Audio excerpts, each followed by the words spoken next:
Okay, I guess we can get started. So I'm trying most weeks to introduce you to a new volcano, at least volcanoes where you can either learn a lot about some of the concepts we talk about in class or eruptions of historical significance. And I'm not going to spend too much time on Mount Pelée because it's going to come up again when we talk about how volcanologists classify eruptions. There's a lot of different ways where we try to classify eruptions. Because so many volcanoes erupt differently, it's hard to talk about every single volcanic eruption, so we try to lump these things. That's what scientists do. We like to put things in bins. One of the ways we put things into bins with volcanoes is by comparing them to famous eruptions. And this is one of the more famous ones for a very horrible reason. One, that it killed so many people. This was a volcano that erupted in May of 1902 after a month or two of some activity leading up to it. And the sad thing about this eruption, it killed 29,002 people. Only 3 people survived. And there didn't need to be any deaths at all. And it's kind of interesting, the people died because of politics. Given what's going on in the world today and tonight even, it's kind of interesting that politics and science collide in such a horrible way. So, a little background on Mount Pelée. It was nobody even knew it was a volcano. It was kind of a low hill that sat behind the city of Saint Pierre on the Caribbean island of Martinique. It's capital city. So almost everybody on the island lived in Saint Pierre, a few in the rural areas, but just a shade over 29,000 people who actually lived here. And what happened was early in the morning, while people were still sleeping, pyroclastic flows came into Saint Pierre and just killed everybody but 3 people. I'll talk about them in a minute. But the city burned for days. People couldn't get in because the ground was hot. There were pyroclastic flow deposits. No one was able to even get in there. The thing about this volcano was there was lots of warnings. So earlier in 1902, first there was some seismic activity. The ground started shaking. And then there was some gas that started coming out of the ground. The thing with gas coming out of the ground is that stuff lives in the ground. Lots of things live in the ground. Snakes live in the ground. Rodents live in the ground. And when all this gas starts coming out in a city of 29,000, the things that normally are in the ground don't stay in the ground. So here you are, you're living on this island. The ground is shaking. You didn't even know that's a volcano, that hill behind you, and it starts smoking. You're kind of worried, right? This volcano is right on the edge of town. You can see it here. It's sort of in the background there in the low clouds. And then to top it off, it starts stinking like gases. Now you're probably getting really worried. And then your city's getting overrun with poisonous snakes, rats, rodents of all varieties. Would any normal person want to stay there? No. The problem was there was an election coming up. And I don't know how much you know about some of these Caribbean islands, but most of them were colonized by European countries. Some by the Dutch, some by the British. You got like the British Virgin Islands. You've got Curacao, which was settled by the Dutch. The French were the ones that settled Martinique. But if you had traveled to Martinique in May of 1902, what you would have noticed was about 3/4 of the people were either native to the island or African slaves that were brought over, and only about 1/4 of the people were French. But guess who was in control of the government? The French. And it's a democratically elected government. So think about this. You're on this island, you're a French mayor of this town, you're up for re-election. Only 25% of the people that live there are actually white French descendants, and the rest are black, slaves, and native people. Who do you think has the means to flee the island? Who has the financial means to get off the island? It's certainly not the natives. No, it's not the natives. It's not the former slaves. It's the settlers, right? It's the colonizers. But if you're the mayor, do you want those people leaving? You got to get every single one of them to vote, right? So what do you tell these people who are clamoring to get off the island, most of which are the only ones that are going to vote for you? Well, you say, we've got our scientists looking at that, which they did. They've checked it out. There's nothing to worry about, even though it's shaking all the time. It's gassy. There's snakes all over the place. So they tried to calm the citizens down and say, don't leave. Stay here. There's an election coming up. We really need you all to stay here. And then it just kept getting worse. It just kept getting worse and worse and worse. And that volcano in the background then started forming a lava dome. So lava started coming out of the ground and doming up. And so now you've got a real eruption going on right on the edge of town. And people finally just said, forget it, we're out of here. We're leaving. And then the mayor basically imposed martial law and didn't let anybody leave. So they kept everybody on the island, all 29,005 people. The residents at first were urged to stay, and then later they were forced to stay. They weren't allowed to leave.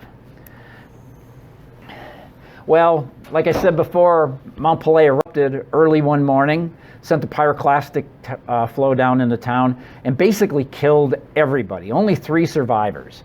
One was a small girl who was actually walking to her grandmother's house, who lived just out of town. She was one of these rural residents, and this girl was walking. The pyroclastic flow came down. She tried to hide in a cave on the edge of the coastline. The waves from the sea eventually washed her out to sea, and she was later picked up by a boat. There were boats in the harbor that took the photo here on the left. That's the pyroclastic flow that came into town and torched everything, killed everybody, including the mayor that kept everybody there. There was a shoemaker. His house was right on the edge of town. It didn't get hit by the pyroclastic flow directly, so he was able to survive. But the most famous survivor, and this is to me, this is just the best story, was a prisoner. August Cyperus. He was thrown in the pokey the night before this eruption for being drunk and naked in the middle of town. So this drunk naked guy got tossed in the cell, which is on the right. So he was in there early in the morning when the pyroclastic flow came into town. And that little cell there was buried about halfway, actually to the top of the door, in pyroclastic material, which is, ridiculously hot, 2,000 degrees Fahrenheit, 1,000 degrees centigrade. And the air and the heat was so intense that it started rushing in that little window that's up above the door, and he started getting burned horribly. So they had dressed him to put him in the cell, so he took off his clothes and he peed on them, and then jammed those up in the window to try to keep the ash out. Whatever, he managed to barely survive. He was found several days later when it was finally cool enough for people to come in. They didn't find anybody, and as they're walking by this, they heard this guy moaning. And he had burns over a big part of his body. But they fished him out, and he recovered. And then he spent the rest of his life traveling in the Barnum and Bailey circus as the Volcano Man. He would come out and show everybody his scars, and he ended up having a good life, made a good living. But so I guess the moral of the story is being drunk and naked can actually be a good thing. Imagine waking up hungover and naked and just the entire town that. Yeah, and being burned. Yeah, I mean, you can see his burns are pretty extensive. So he definitely suffered, but he was able to, pull himself out eventually and recover and live a good life. So that's Mount Pelée. We'll talk about the actual eruption part of it a little more later, but this is sort of the human politics background to it. It's an interesting story. I obviously just gave you the Cliff Notes version. It's pretty sad what is done sometimes in the name of politics. So, all right. We're going to move on and talk about this. This is the last class, I think, where we'll really spend a lot of time talking about chemistry and physics.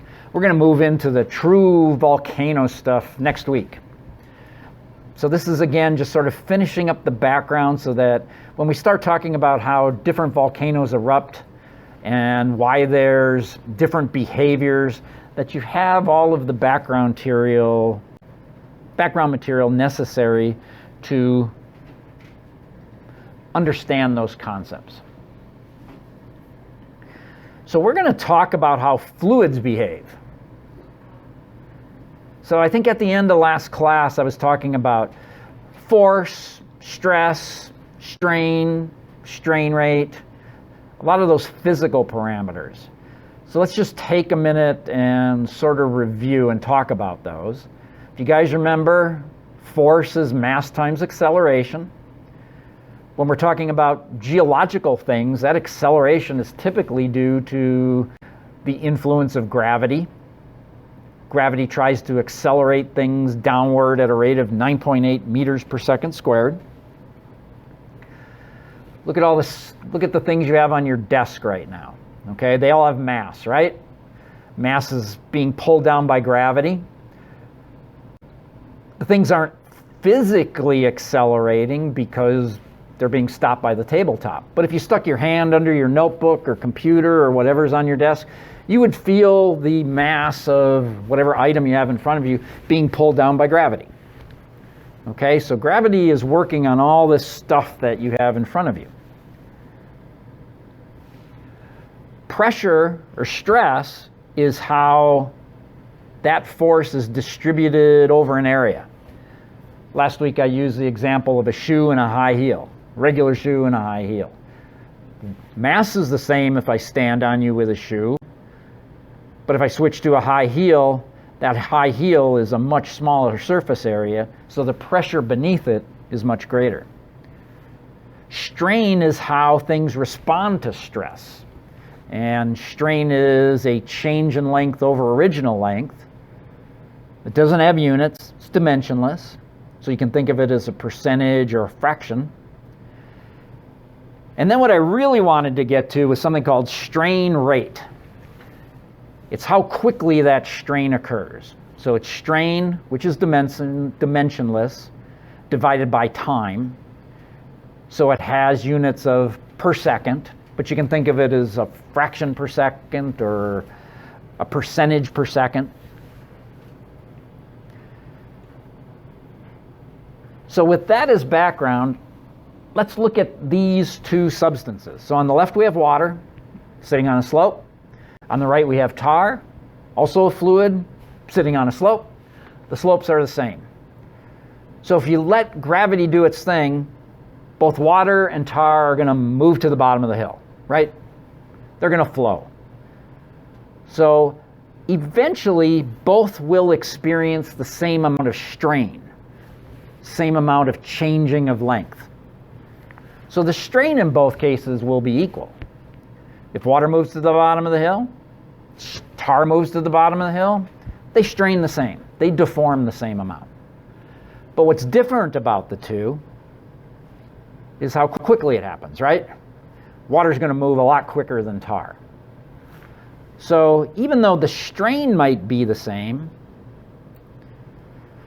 the strain rate will be much different.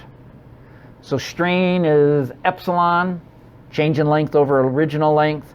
Strain rate is the epsilon with a little dot over the top of it. And what this is showing is that the strain rate for water is going to be greater than the strain rate for tar. Water's going to move faster, even though the stress for both is the same.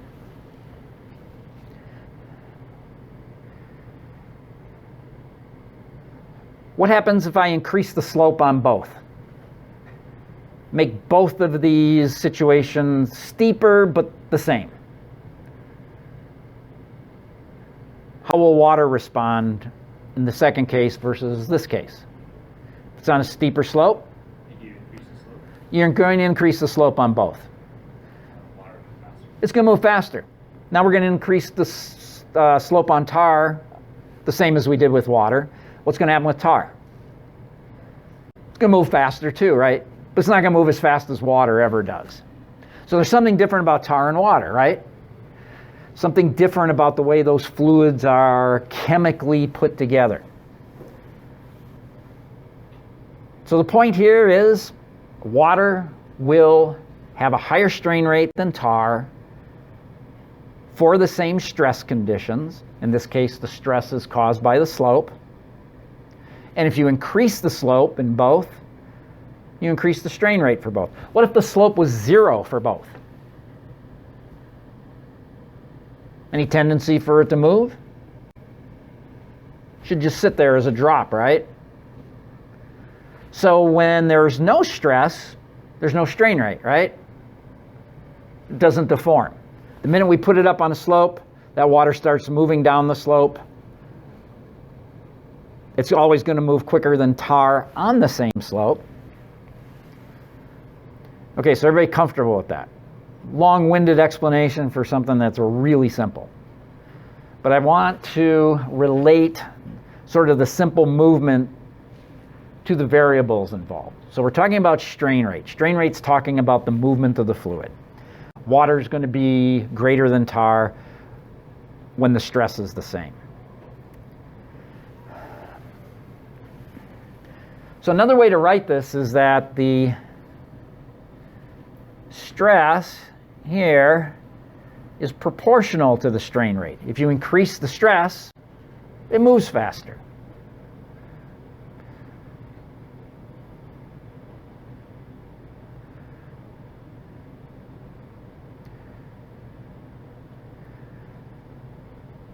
So you guys remember from your math classes how we handle proportionalities? How we turn these into equalities? If you don't, it's no big deal, but what we typically do is we replace this little proportionality right here with an equals and a constant. So another way we could write this is that the stress equals the strain rate times some constant for that substance.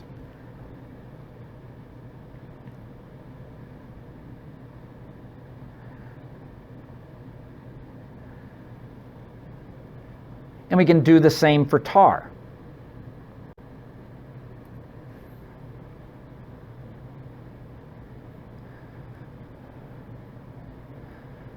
So think through this for a minute. Let's keep the stress on both of these substances the same, okay?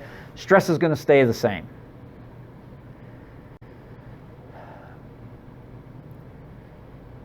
If the stress is the same, think of the same slope.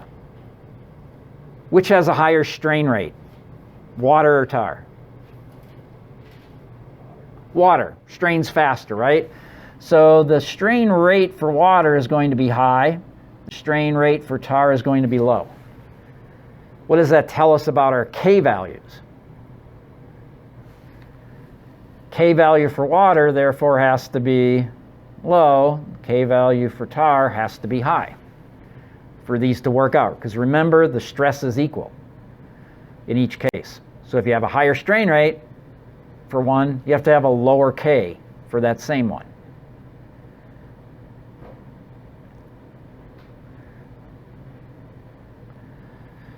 That K is actually something you guys know. Want to take a guess? It's a property that fluids have that determine how fast they deform. It's viscosity. Yep. So another way that you could sort of think about this is just switch out that K for viscosity. Water and tar have different viscosities.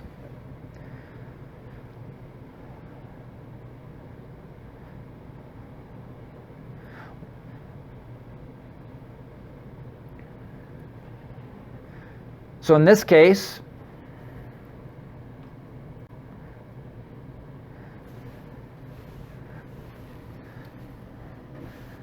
the stress is the same for tar and water in this case, right? Both are sitting on the same slope.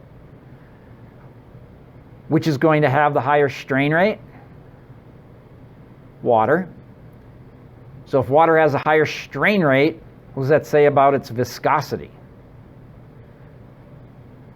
Higher strain rate must mean a lower viscosity for it to work out. So think of viscosity and fluidity as being opposites. If something is highly fluid, like water, that means it has a low viscosity. And if something is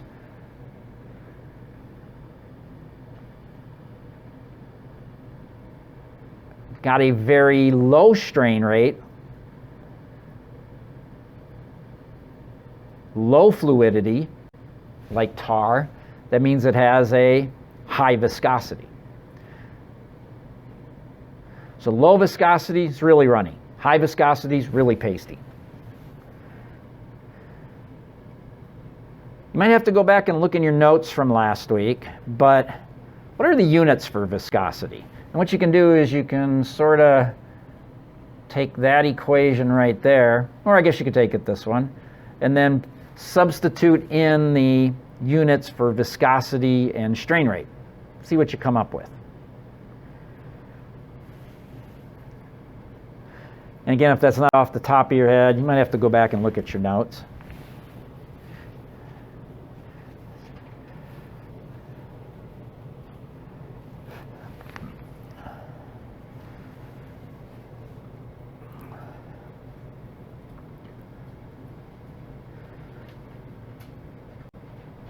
So what is the unit for stress right here? So we've got viscosity is stress divided by strain rate. What's the unit for stress? Pascal. Okay, so viscosity equals a Pascal. And then what's the unit for strain rate? Remember, it's weird. Per second, second to the -1. Now, if you have a -1 in the denominator, what does this actually turn out to be? It's a unit called a Pascal second. Get used to it. You're going to see this a lot. Simply a unit for viscosity. Pascal second. So there's Pascal second, and if you actually want it in MKS, it's right there. You can do the cancellation of units. But for viscosity, we talk about things in terms of Pascal seconds.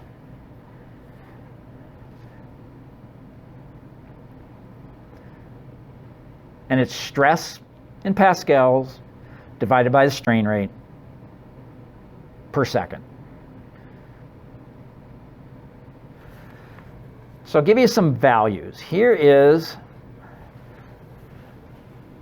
the value for water is about 1 to 2 1,000ths of a Pascal.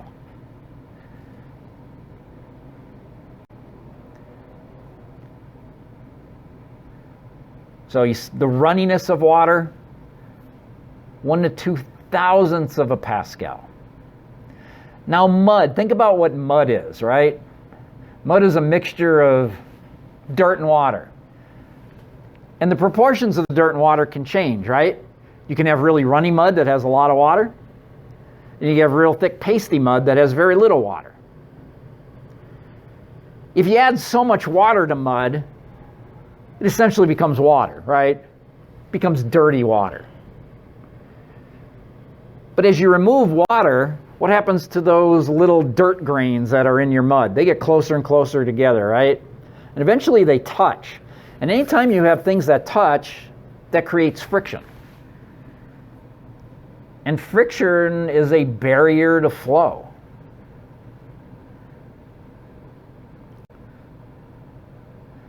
So as those little dirt grains and really thick mud interact with one another, it requires a lot more stress or pressure to get it to move.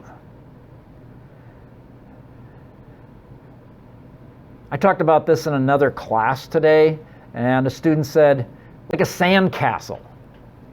Think of a sand castle, okay? You can make a sand castle, right? Is a sand castle cemented together? What's actually holding the sand up? It's all the interactions between the grains, right? It's basically the friction. It's sort of holding it there. What happens when you put water on a sandcastle? Destroys it, right? Because it separates those grains. It prevents them from touching. So mud can range from the viscosity of water if you have mostly water and very little solid particles in it. But if you progressively add material or remove water, or just change the percentage of both, you can actually make your mud pretty thick. In fact, some mud is 10,000 times roughly more viscous than water.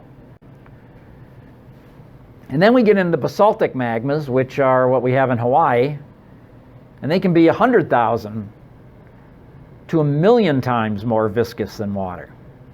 And then finally, the rhyolitic magmas that we've talked about, they're billions and trillions of times more viscous than water. Basaltic magma on a steep slope might flow at a walking pace if you're lucky. Rhyolitic magma on a steep slope, maybe you'll move this much in a day. So the viscosities of all of these materials are very different. In the magmas, the viscosity is influenced by all that internal bonding with the silica tetrahedron. Mud, the resistance to flow comes from frictional interaction between the sand grains. And you can compare those values to straight up water. So Pascal seconds is the unit that we use to describe viscosity, and it ranges from, for common geologic materials, 1/1000th of a Pascal second for water, up to 10 to the 12th Pascal seconds for rhyolite.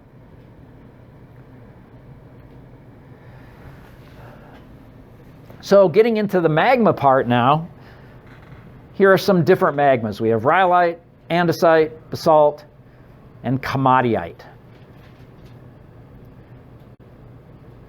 And it shows viscosity for each as a function of temperature.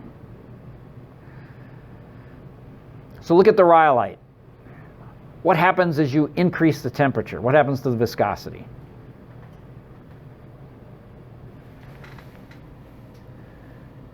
So temperature increases from left to right. Viscosity decreases as you go from top to bottom. What happens to rhyolite as you kick up the temperature? You can see the viscosity drops, right? And it drops quite a lot. It drops from like 10 to the 12th down to about 10 to the 7th. So about 5 orders of magnitude. Why do magmas become less viscous with heat? What's happening in the magma? You're breaking apart those polymerized tetrahedrons, right? They're not bonded together. So you're breaking apart the internal bonding. If you're talking about mud, it's kind of the same thing, where basically you're breaking apart the attractions that these things have together. What happens to all of these magmas as you heat them up? They all get runnier, correct? They get less viscous. Andesites get less viscous, basalts get less viscous, komatiites get less viscous. But let's say we were at 1,000 degrees C, right about here.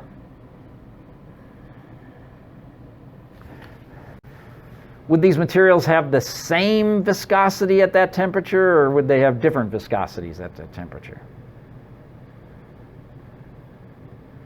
You can kind of project and you'd see that the rhyolite would be right about here. The andesite is obviously right there.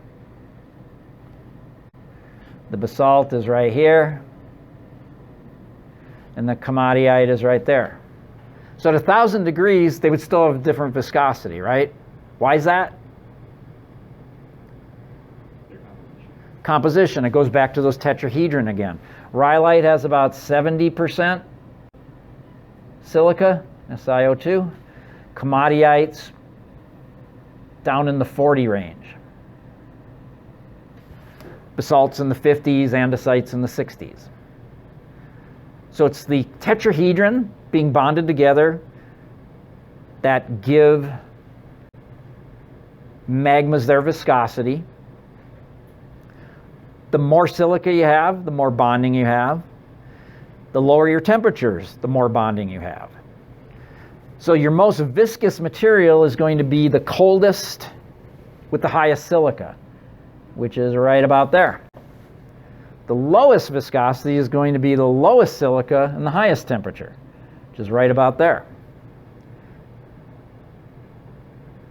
You can see for these commoditeites, you're down here in the 10 to the minus 1 range. It's really not much greater. It's like mud. It's like watery mud. Very, very fluid. Rhyolite, ridiculously pasty.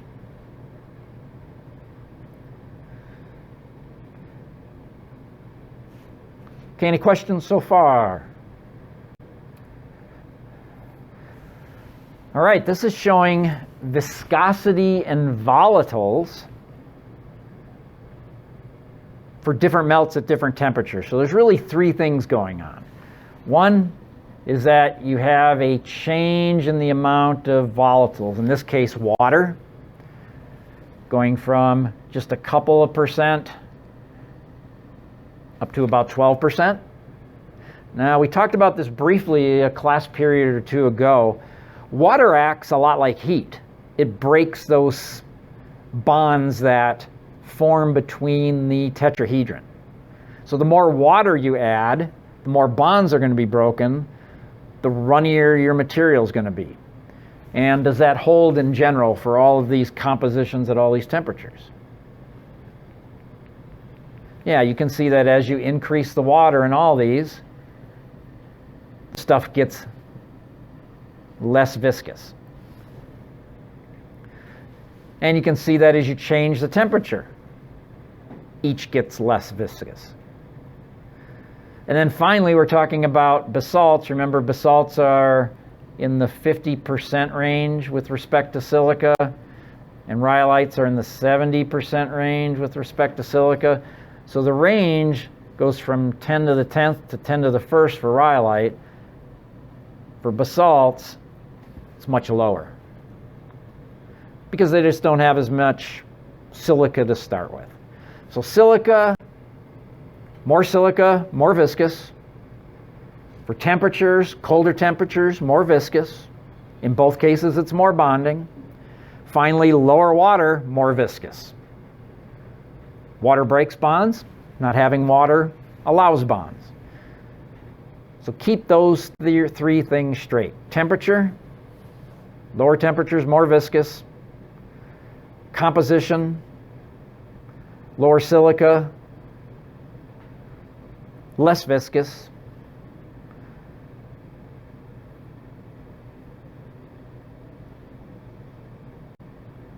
And then the composition, more silica you have, the more viscous it's going to be.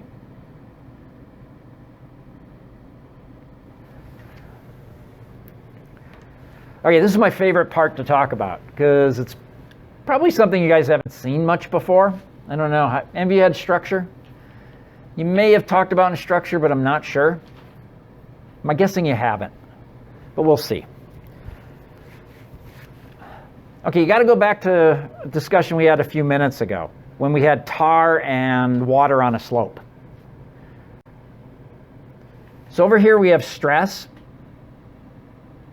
Think of stress in that example as being slope. High stress, high slope. Low stress, low slope. No slope means no stress. For tar and water, if they're sitting on a flat slope, right here, what's the strain rate? Are they moving if it's a flat slope? No, there's no stress acting upon it. So they're both going to go through the origin, right?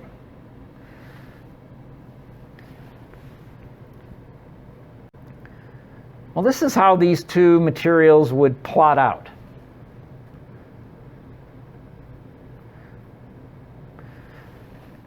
I'll let you draw it and then we'll sort of talk through it. So we have stress on the y-axis, strain rate on the x, and then this is how tar and water plot.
Okay, so we have stress here.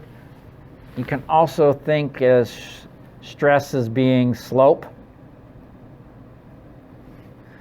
And strain rate, that's how fast the material is going to move, okay? So think of strain rate as speed of fluid movement. So let's say we have a slope right here. 10-degree slope, okay? What's going to move faster, tar or water? Water's always going to move faster on the same slope, right? What does this graph show? It shows water having a very high strain rate, tar having a very low strain rate.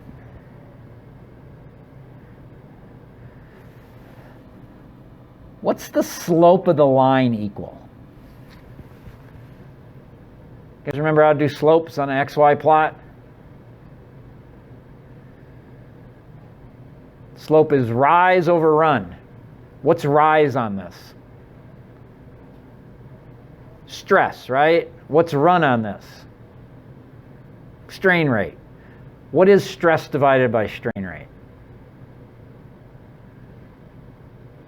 Something you had a little earlier. Stress divided by strain rate equals viscosity. So the slopes of those lines are viscosity. Which has the highest slope? Tar has the highest viscosity. What has the lowest slope? Water has the lowest viscosity. So both have no movement when the stress is zero. When you increase the stress, you increase the strain rate. But water has a lower viscosity, so it's going to deform quicker. So this is kind of the fluids you're used to, okay? And these are called Newtonian fluids. Water is a Newtonian fluid. Tar is a Newtonian fluid.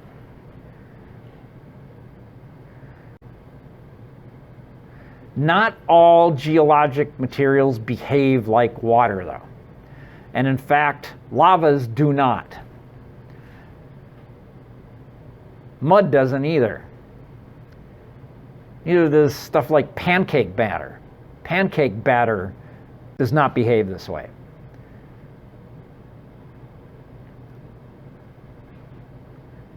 I'll show you how these materials behave in just a sec.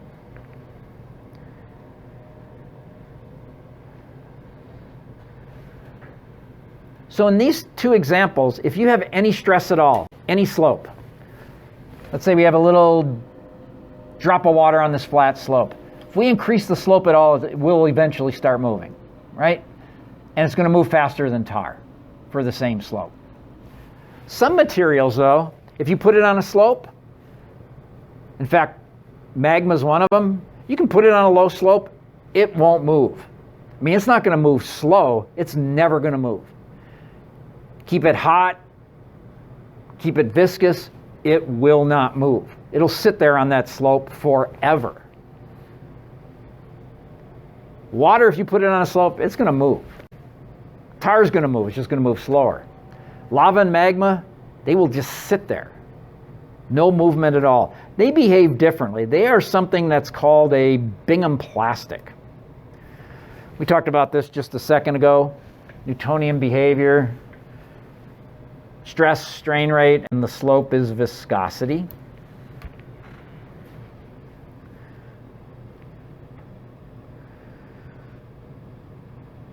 So that's what makes a Newtonian behavior. You've got this linear increase in stress with strain rate, and it goes through the origin. Anytime you have stress, it moves. The more stress you have, the faster it moves. But like I said, the materials that we're going to deal with in here don't behave like this.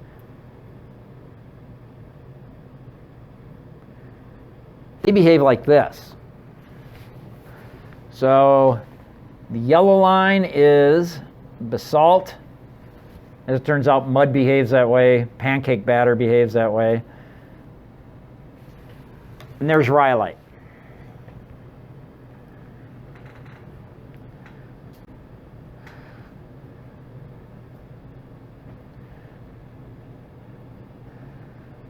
What's different about Bingham plastics than Newtonian fluids?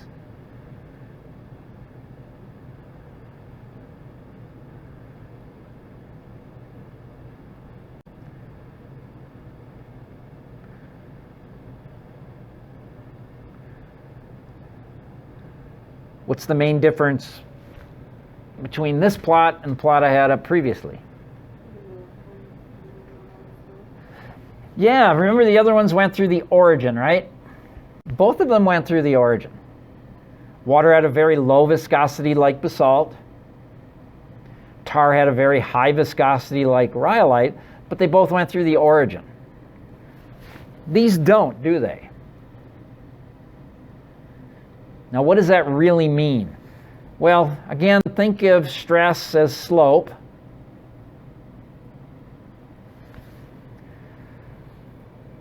So if both of these are sitting on a flat slope, do they move? Just like water, they sit there, right? But what's different is, let's say we crank up the slope to here. A little slope. Water and tar would move, right? Are these going to move?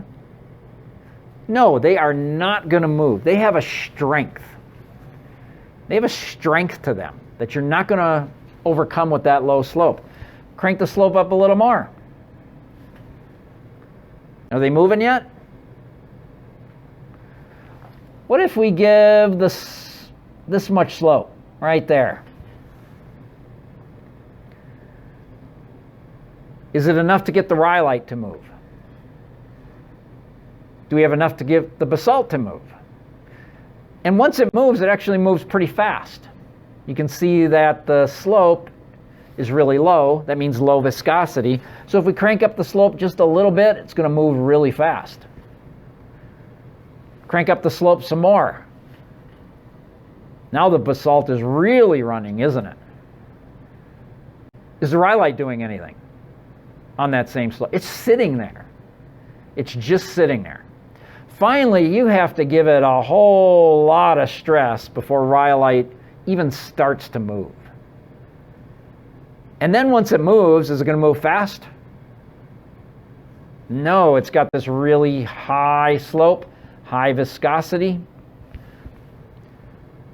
So once it moves, it barely moves. So it's got to be on a steep slope.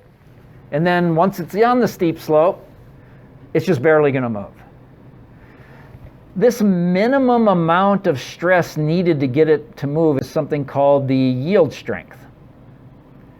And it is a pretty important parameter because it can basically tell us the difference between different compositions. If you had a way of calculating yield strength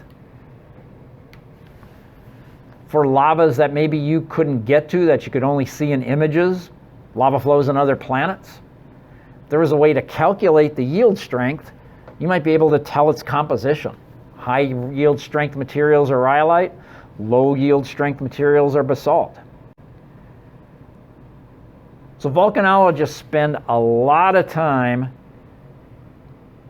trying to calculate yield strengths and viscosities. Because the yield strength and viscosity is really different between rhyolite and basalt, isn't it? And if you can't physically go to a lava flow and look at a sample and say, oh, that's basalt, or oh, that's rhyolite, if you have a way to calculate these parameters without being there, you get some idea of what sort of composition they are. This is one of the main tools that we use to study volcanoes on other planets. We can't physically go there and get a sample to see if it's basalt or if it's rhyolite. So we try to look at things that indicate whether it's got a high yield strength or low yield strength. And I'll show you some photos here in a minute that hopefully will explain that a little better. So for a Bingham plastic, materials have a yield strength. It's the minimum amount of stress, think of it as slope, that must be applied to initiate movement.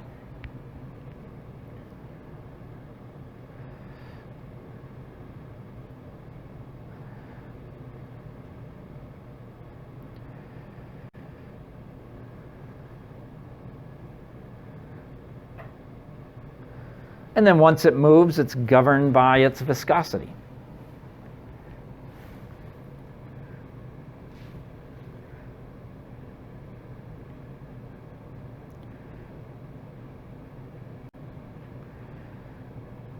So materials that have a yield strength are called Bingham plastics. Newtonian fluids do not have a yield strength. They'll flow under any stress at all. Lavas do not behave that way. It also explains why sometimes gas bubbles can't rise in magma. If the buoyant force isn't enough to overcome the yield strength, that bubble will just sit and it'll never rise. If it does have enough buoyant force, it may exceed the yield strength, but if it's in rhyolite, it's going to rise really slow because that rhyolite is so viscous.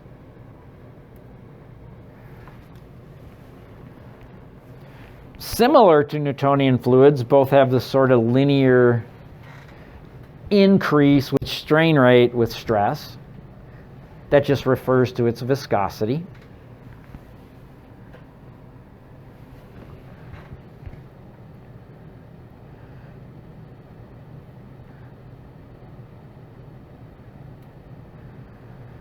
And again, both have no movement until you exceed the yield strength. So these magmas are strong.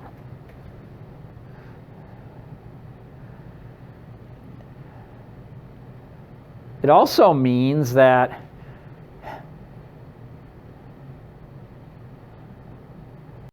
would it be possible to walk across liquid magma and not sink in?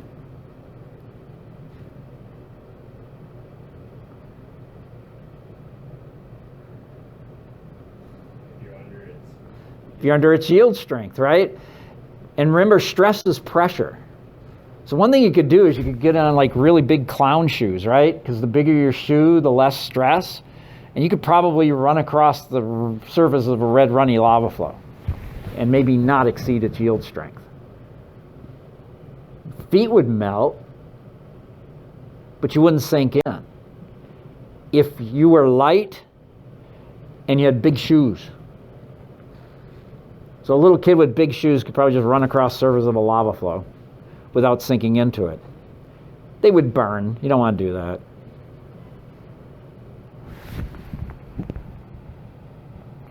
But sometimes you see actual rocks sitting on top of lava flows that are moving. The rocks aren't providing enough stress to actually sink in. They're not exceeding the yield strength. So that lava beneath the rock never deforms so that it can sink inside.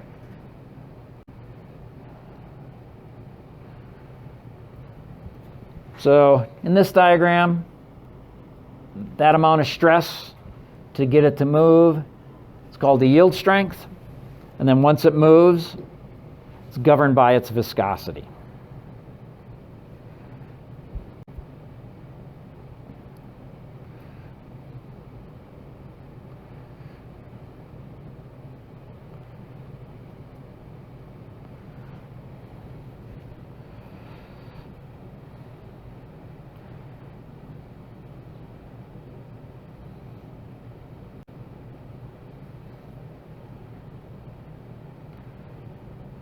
Okay, one more thing and we'll take a break.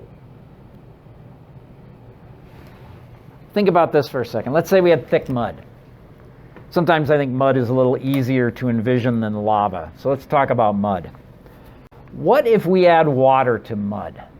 What's going to change about this? It's going to become more water-like, right? And as you add more water, you get less touching of those sand grains. So what's going to be affected by adding water?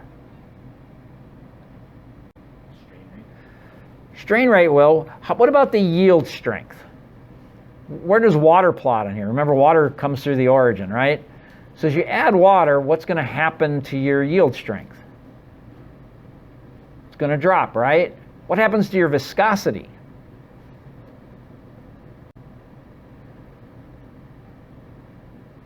It drops as well. So what is your progression going to look like? It'll look like something like that. So thick mud will have a higher yield strength and a higher viscosity, greater slope. Add more water, you lower its strength because less grains touch, and you lower its viscosity because less grains touch. So it's easier to get it moving. And then once it's moving, it's able to move faster because you have more water, less internal friction. Any questions on that? Again, I'm sure that's new. Anybody seen yield strength stuff before? A little bit? What sort of class? Physical science sort of thing? Cool. All right, I think I have one more here. Yeah, this is kind of cool. This is what I wanted to get to. All right, so on the left, we have a coffee can full of water, okay? And on the right, we have a coffee can full of hot magma. Water is a Newtonian fluid. Magma is Bingham plastic. First question for you. If you are right there at the bottom of that water column, are you under some stress? We talked about hydrostatic pressure last time, right? What if you're right there? Are you under some stress? Magmastatic pressure, right? Stress. If there's stress, will a Newtonian fluid move? Yes. If there's stress, will a Bingham plastic move? Maybe, right? If the stress exceeds the yield strength, right? All right, now I'm going to pull the can away. I don't know, yank it away, separate it, get the can out of there. What's going to happen to the water if I pull the can away?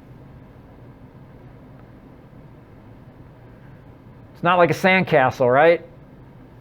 It's going to spread out. And it's going to keep spreading out as long as there's some pressure, right? So it's this deep, right? Still pressure at the bottom. Let it spread a little more. Still pressure at the bottom, right? It basically spreads out till it's a molecule or two thick.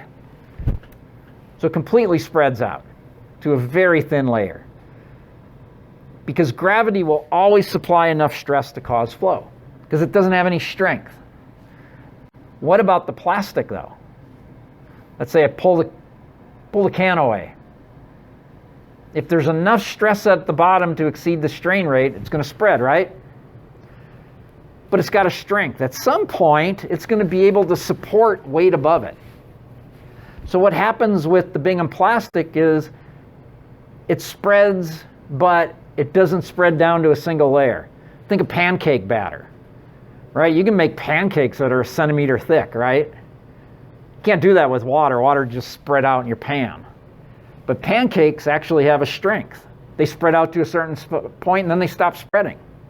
They'll just sit there with a certain thickness, and that's because all the flour grains are touching inside there and giving it some sort of strength. So what's really cool is that it works with lava flows.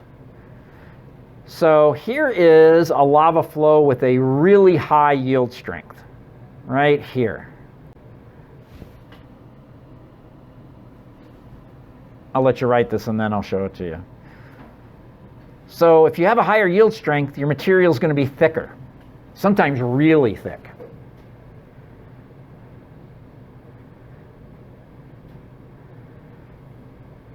If you have no yield strength, it's just going to spread out to a very thin layer because any stress is going to make it flow.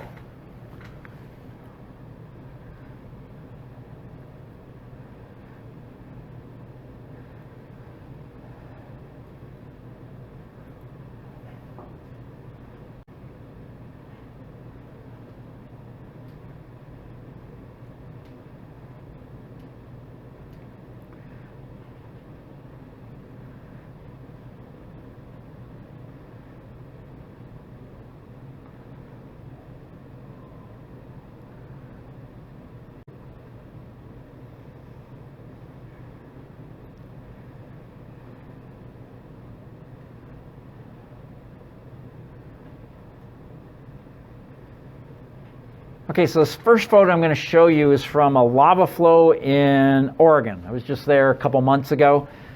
A place called Newberry Caldera, Newberry Volcano, sort of in eastern Oregon, east central Oregon. And this is a rhyolite lava flow. It's actually an obsidian flow. If you go there, you'll find obsidian all over the place. So that's the lava flow. Notice how thick it is? I mean, those are fully mature pine trees over there, 50, 100 feet thick. This is a big lava flow. You can see the little lake there at the bottom.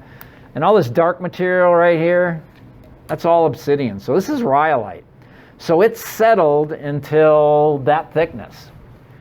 And the liquid rhyolite was actually strong enough to keep it from sagging anymore. Now, when you go to Hawaii, Hawaii has lavas that have a lower yield strength and a higher viscosity. So they're thinner and they move faster. So here is Hawaii. You can see that the lava flows here are only half a meter thick.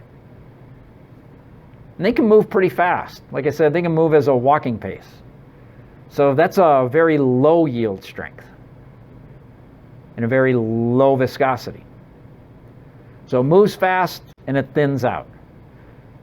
Now if you filled that little valley with water, it would move super fast and then just spread out to the thinnest of levels. Okay, so